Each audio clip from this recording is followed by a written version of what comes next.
ઇતિહાસની પણ વાત કરી લઈએ તો શ્રાદ્ધ પક્ષમાં આપણે પિતા શાંતનુએ, ભીષ્મ પિતા એમના પુત્રે, તો શાંતનુએ ભીષ્મ પાસે હાથ લંબાવીને ભોજન માગેલું હતું. તો એ વાતનું શું રહસ્ય છે, એ શું સંકેત? બહુ સમજવા જેવી વસ્તુ છે કે તમે મહાભારતનું સમગ્ર અવલોકન કરો, એનું વારંવાર વાંચન કરો, તો there was only the mythological character which had suffered lot of pains. ખૂબ જ કષ્ટમાંથી એ પસાર થયેલા, દરેકે દરેક દુર્ઘટનાઓના સાક્ષી ભીષ્મ પિતામહ હતા. બરોબર છે. હવે આની અંદર વસ્તુ ક્યાં છે કે શાંતનુએ પોતાનો પુત્ર કોણ? ભીષ્મ પિતામહ. બરોબર છે. હવે આ સ્ટોરીની અંદર એવું હોય કે ખરેખર તો પિતૃઓ દુઃખી હોય, એની જગ્યાએ અહીં પુત્ર દુઃખી છે.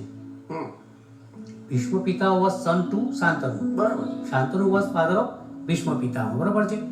એટલે ત્યાં યમરાજે શાંતનુને એવું કહેલું કે તમે તો અહીં સુખી છો કારણ કે તમારા ડીડ એટલે તમારા કર્મ બહુ જ શ્રેષ્ઠ છે, પણ તમારો પુત્ર બાણસૈયા છે અને કેટલીક દુર્ઘટનાઓનો સાક્ષી છે, પરિણામે આ જન્મ એનો એળે જાય એના કરતાં તમે જો હાથ લંબાવીને એની પાસે કંઈક માગણી કરશો તો ભીષ્મ પિતામહને તમારા અસ્તિત્વની ખાતરી થશે, તો એની આંખો શાંતિથી મીચાશે.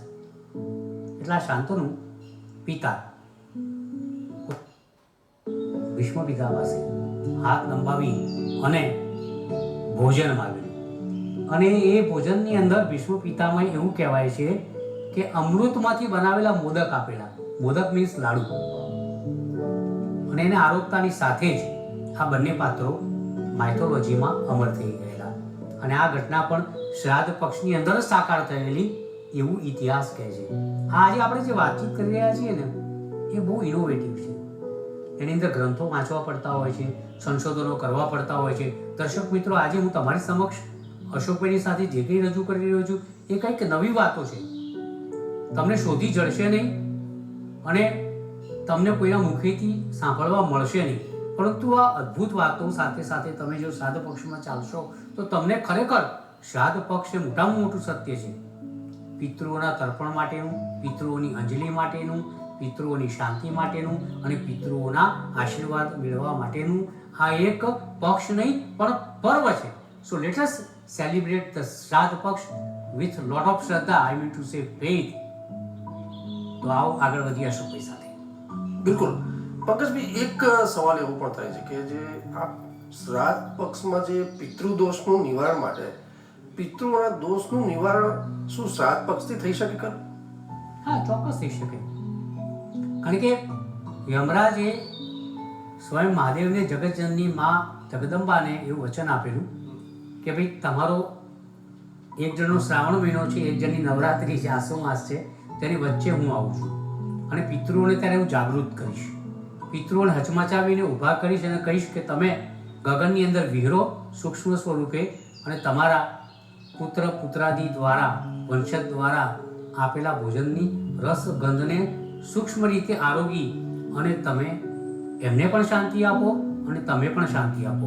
યમરાજ અહીં પોતાની એક વાત જબરજસ્ત કરે છે કે એવું કહે છે કે જે જાતક, સમજવા જેવી વસ્તુ છે, અહીં ડરાવવાની વાત નથી, પણ this is what written in mythology, scriptures, ગ્રંથોની અંદર લખેલી વાતનું એક અનુમોદન આપું છું કે યમરાજ એવું કહે છે કે સંતાનો, એવા સંતાનો કે જે સંતાનો શ્રાદ્ધ પક્ષની અંદર પિતૃઓનું તર્પણ કરશે નહીં, તો એવા સંતાનો એમની આવનારી પેઢી ઉત્પન્ન કરી શકશે નહીં, એ લોકો નિસંતાન રહેશે.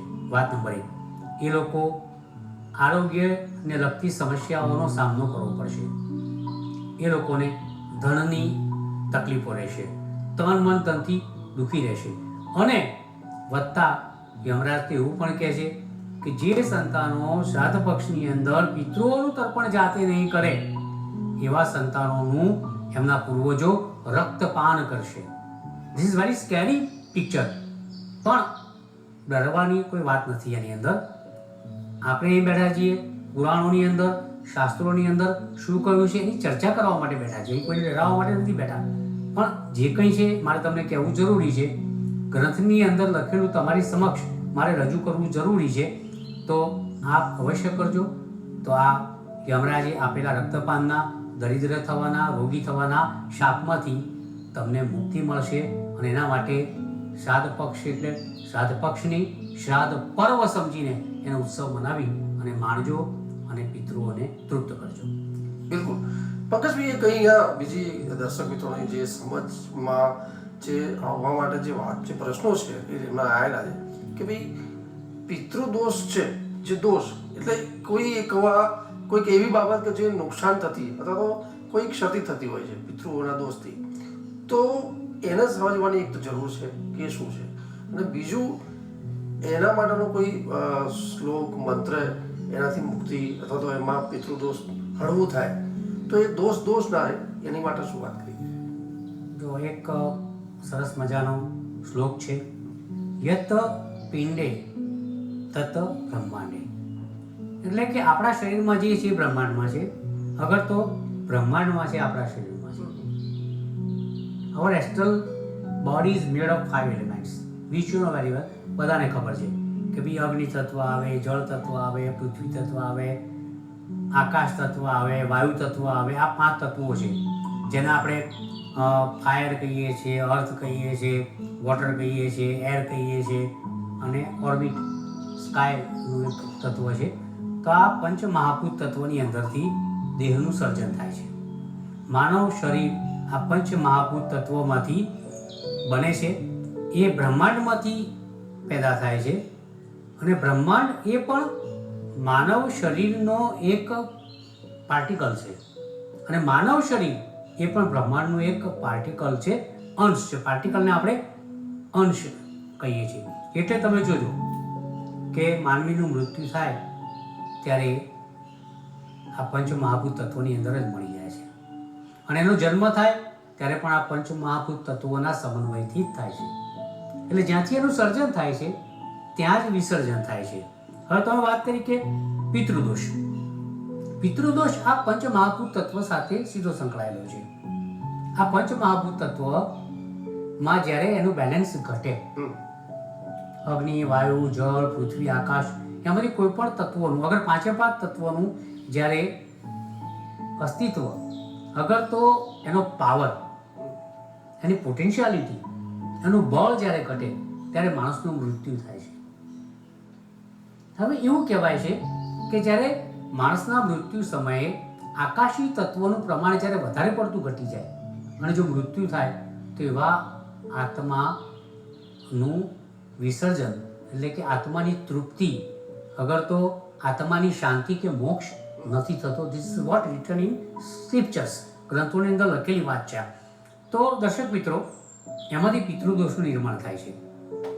હવે જન્મકુંડળીની વાત કરીએ તો જન્મકુંડળીમાં જ્યારે શનિ રાહુ જોડાય ત્યારે પિતૃદોષ કહેવાય છે. સૂર્ય રાહુ જોડાય ત્યારે પિતૃદોષ કહેવાય છે. સૂર્ય શનિ જોડાય ત્યારે પિતૃદોષ કહેવાય છે. આ બધા પિતૃદોષના બધા ઉદાહરણો છે, અને એની ધીસ ઇઝ ટેકનિકાલિટી ઓફ પિતૃદોષ. એટલે જન્મકુંડળીમાં તમારે જોવું પડે કે જો તમારી જન્મકુંડળીમાં સૂર્ય રાહુ સાથે હોય, સૂર્ય શનિ સાથે હોય, રાહુ શનિ સાથે હોય તો ઘણા બધા દોષ લાગુ પડતા હોય છે. એ દોષનું નિરૂપણ, એની વાતો, વાર્તાઓ, એનું અવલોકન, એનું વર્ણન એ બધી આપણે પાછું ક્યાંક નેક્સ્ટ શોમાં કરીશું. બિલકુલ બિલકુલ. પંકજભાઈ, ખરેખર આપનો ખૂબ ખૂબ આભાર. અને દર્શક મિત્રો, જે આજે વિશેષ ચર્ચા ચાલી રહી છે શ્રાદ્ધ પક્ષને લઈને, કે એમાં આપણે ચર્ચા કરી આજે પંકજભાઈ સાથે આપના પ્રશ્નો, સમસ્યા કે જે પિતૃદોષને લઈને અથવા તો પિતૃના ઋણને લઈને એક આ શ્રાદ્ધ પક્ષનો જે મહિમા પર્વ છે એમાં કઈ રીતે એને કમ્પ્લીટ કરવો એની રીતે આપણે ખૂબ સારી વાત ચાલી રહી છે. ત્યારે પંકજભાઈ, દર્શક મિત્રોના ઘણા બધા સવાલ છે શ્રાદ્ધ પક્ષને, પરંતુ અહીંયા સમય થયો છે. એક પ્રથા પ્રમાણે જે એપિસોડમાં છેલ્લે જે ટીપ આપીએ છીએ, સીપ ઓફ ટીપ, એની વાત કરી લઈએ અને પછી આપણે કાર્યક્રમ સમાપન કરીશું.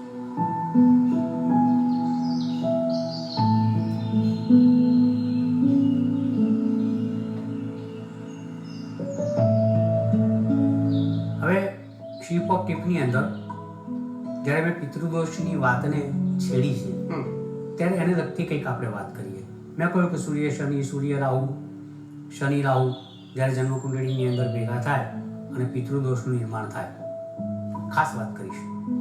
7 પક્ષના 15 દિવસ દરમિયાન તમારા પિતૃઓની જે તે તિથિએ, નક્કી તિથિ હોય છે, કોઈની 7મ હોય, 8મ હોય, 11 હોય, 1 થી 15 તિથિમાં કોઈ પણ તિથિ હોઈ શકે.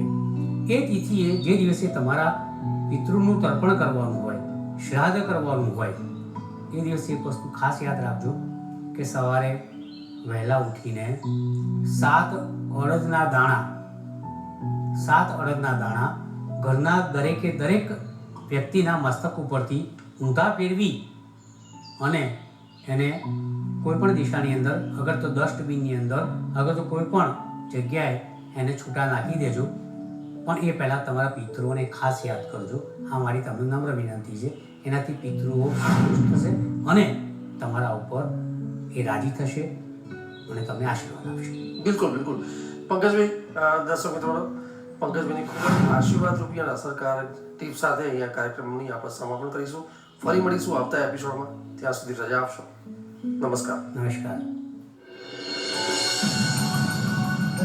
જ્યોતિષ એક વિજ્ઞાન કાર્યક્રમ અંતર્ગત સટીક ઉત્તર અને માર્ગદર્શન આપશે જ્યોતિષ શાસ્ત્રી ડોક્ટર પંકજ નાગર.